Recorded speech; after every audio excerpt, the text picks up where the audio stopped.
Assalamualaikum warahmatullahi wabarakatuh. Hai teman-teman, selamat datang kembali di channel Bisa Servis Sendiri. Oke, ini ceritanya saya lagi ganti kondensor teman-teman. Saya pasang kondensor baru di mobil Grand Escudo XL7. Ini udah saya bongkar, sudah saya lepas. Nah, ini untuk caranya, mohon maaf nggak keliput videonya ya. Jadi caranya harus melepas radiatornya dulu teman-teman, dan selang itu ya, selang-selang di sambungan ke transmisi atau selang pendingin oli matic. Setelah radiatornya kebuka, baru kita bisa lepas kondensornya. Dan seperti ini kondensor AC mobil saya, kondisinya sudah sangat parah. Kisi-kisinya itu udah banyak yang remuk teman-teman. Jadi kita senggol dikit aja gitu langsung hancur ya. Mungkin ya karena mobil udah bertahun-tahun, berbelasan tahun ya, dari tahun 2004 kan ini mobil. Jadi dari itu fungsi kondensor saya sudah menurun dan sudah tidak mampu mendinginkan freon lagi ya. Akhirnya saya putuskan untuk menggantinya. Sebenarnya nggak hanya kondensor sih, kompresor saya sebenarnya memang sudah bermasalah, ada suara ngorok. Namun saya rasakan sih masih bisa dingin ya. Dan untuk tahap pertama ini saya mengganti kondensornya aja. Dan ini adalah radiator juga ini baru ya, termasuk baru. Ini ada cacat sedikit mungkin saat pemasangan teman-teman.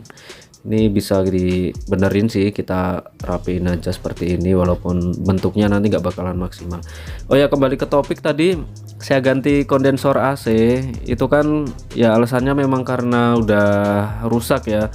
Jadi fungsi kondensor itu kan sebenarnya untuk menurunkan untuk menurunkan suhu pada freon dalam bentuk cair ya, saat intinya untuk proses kondensasi gitu. Jadi jika proses pendinginannya tidak maksimal, jadi nanti AC bisa bikin nggak dingin teman-teman. AC mobil kalian juga akibatnya nggak dingin. Ini AC, maksudnya kondensor yang saya beli teman-teman merek Poca ya. Saya nyari yang ori itu kayaknya susah, dan mungkin kalau ada pun mahal banget ya.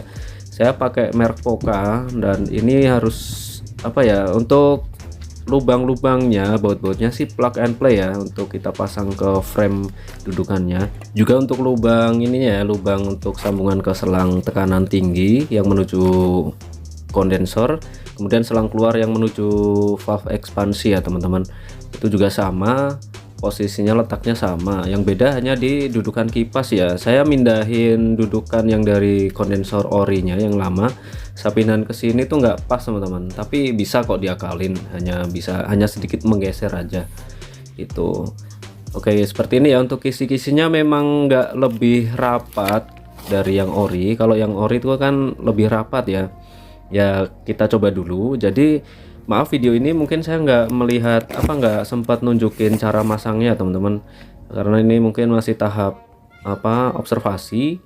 Sekaligus untuk pengisian freon ya, saya menggunakan freon kaleng nanti. Dan itu untuk caranya juga mohon maaf nggak ke videoin karena waktunya terbatas teman-teman. Mungkin next aja ya. Oke, seperti ini kurang lebih untuk tampilan kondensor dari merek Poca ya. Dan ini sudah terpasang ceritanya teman-teman. Ini proses pengisian freon ya, dan tahap observasi kurang lebih ini saya menghabiskan hampir 3 kaleng ya, sampai benar-benar tekanannya tercapai dan cut off-nya berfungsi.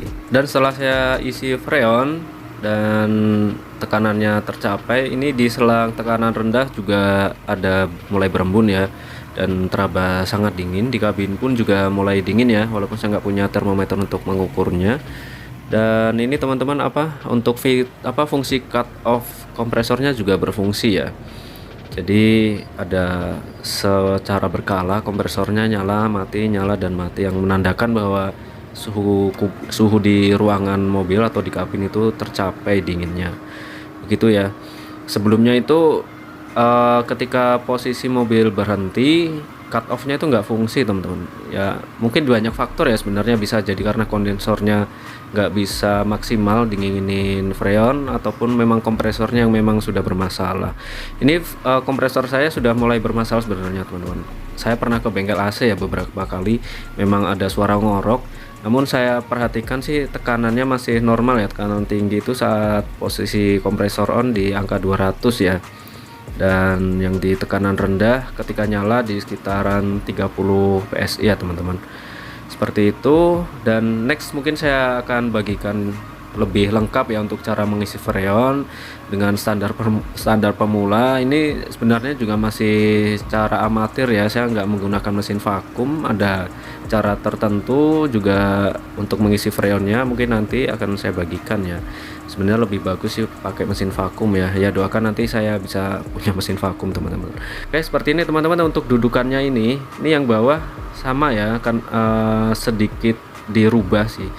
Kalau mau lebih bagus sih ya kita bikin lubang baru untuk untuk masang kondensornya. Dan ini adalah kaleng freonnya FC 134A, dan saya pastikan sama ya dengan spesifikasi mobil saya. Oke, dan akhirnya untuk kondensor lama ini akhirnya terbuang ya, karena memang sudah nggak layak pakai. Ada beberapa yang penyok ya di sambungan-sambungan sirip-siripnya pun juga kisi-kisinya juga gampang remuk ya, kita senggol aja remuk teman-teman. Ya gimana bisa mendinginkan freon dengan cara maksimal dan terjadi kondensasi orang kondisinya udah kayak gini ya teman-teman. Nah seperti ini yang saya maksud teman-teman. Ini ada penyok ya atau meleot, saya kurang tahu, mungkin seperti ada bekas senggolan ya. Ya barangkali karena ada penyok di dalamnya jadi menyempit dan sirkulasi nggak lancar ya. Ya walaupun sebenarnya bisa banyak faktor ya teman-teman. Untuk AC nggak dingin itu kompleks banget. Jika diruntut per akar permasalahannya memang harus detail untuk cara pengisiannya. Untuk cara mengeceknya, bisa saja karena bocor di sistemnya, atau memang salah satu komponen lah pokoknya yang bermasalah, pasti akan menyebabkan nggak dingin AC-nya gitu. Jadi untuk kalian yang pemula, memang kalau belum tahu ya sebaiknya konsultasi ke bengkel AC ya. Namun bengkel AC yang terpercaya tentunya ya, jangan sampai kalian dibohongin. Oke, ini sudah terpasang semua untuk selang oli matic ya, pendingin oli matic ke radiator sudah terpasang dan saya lihat tidak ada kebocoran. Kemudian akan saya jelaskan untuk bagian atas ini. Satu lagi tadi ya teman-teman ketinggalan, untuk reservoir air radiator cadangan ini juga tadi dilepas terlebih dahulu teman-teman saat penggantian ya. Kemudian kita lepas selang semuanya ini sistemnya, dan ini udah selesai, sudah saya pasang lagi, dan radiator udah saya isi air ya. Kemudian untuk baut-baut sudah terpasang semuanya, dan saya pastikan kencang, jangan sampai ada yang terlepas ya. Kemudian satu lagi, tadi saya juga melepas tabung reservoir ini ya, untuk power steering, oli power steering itu saya lepas juga, hanya untuk membuat space-nya lebih luas ya. Ini bautnya dilepas semuanya, baru bisa kita geser dikit gitu teman-teman. Baru setelah selesai semuanya, isi semua oli transmisi, covernya ini saya rapikan, saya cek semuanya nggak ada kebocoran, baru saya isi freon. Kemudian setelah mengisi freon, kita cek lagi untuk di sambungan selangnya, terutama di bagian depan ya, yang sambungan selang tekanan tinggi menuju kondensor dan selang keluar yang menuju katup ekspansi. Ini saya semprotin sabun tadi sebelumnya untuk melihat ada gelembung, atau maksudnya untuk ngecek kebocoran atau enggak. Dan secara keseluruhan saya cek tidak ada kebocoran. Alhamdulillah AC mobil menjadi dingin ya teman-teman. Jadi untuk kedepannya ini masih dalam proses tahap observasi ya teman-teman. Jika hasil ini maksimal akan saya bagikan, jika ada yang gagal ya mohon maaf nggak akan saya bagikan gitu ya. Jadi sekali lagi mohon maaf untuk cara pemasangannya, instalasinya belum dapat saya bagikan karena keterbatasan waktu ya. Seperti ini ya. Untuk rangkaiannya sebenarnya mudah, hanya melepas radiator, kemudian melepas selang-selang sambungan, kemudian melepas kondensor. Udah itu aja, tinggal kita instalasi, kita rakit, isi freon. Oke. Mungkin di next akan saya bagikan cara pengisian freonnya ya, beserta mengisi oli teman-teman, untuk kompresornya. Dan sebenarnya kompresor saya itu sebelum kejadian itu meletup di baut pengaman tekanan ya. Sepertinya waktu saya panasin saya geber-geber teman-teman, karena memang sudah bermasalah, terjadilah meletup dan freonnya keluar semua beserta oli. Walaupun sebelumnya AC mobil ini dingin teman-teman sebenarnya ya, dan nggak ada terlalu bermasalah ya. Kadang memang di kondisi macet parah kompresor nggak mati ya, maksudnya nyala terus nggak ada cut off gitu. Saya banyak belajar sebenarnya untuk masalah AC mobil ini. Next kalau sudah cukup matang akan saya bagikan ya teman-teman. Saya untuk hal-hal yang detail seperti AC saya masih belum berani untuk bagikan lebih banyak ya. Saya belajar dulu, nanti kalau memang ini berhasil akan saya share lagi video tutorialnya. Oke teman-teman, mungkin itu aja yang bisa saya bagikan ke kalian ya, pengalaman saya mengganti kondensor AC mobil.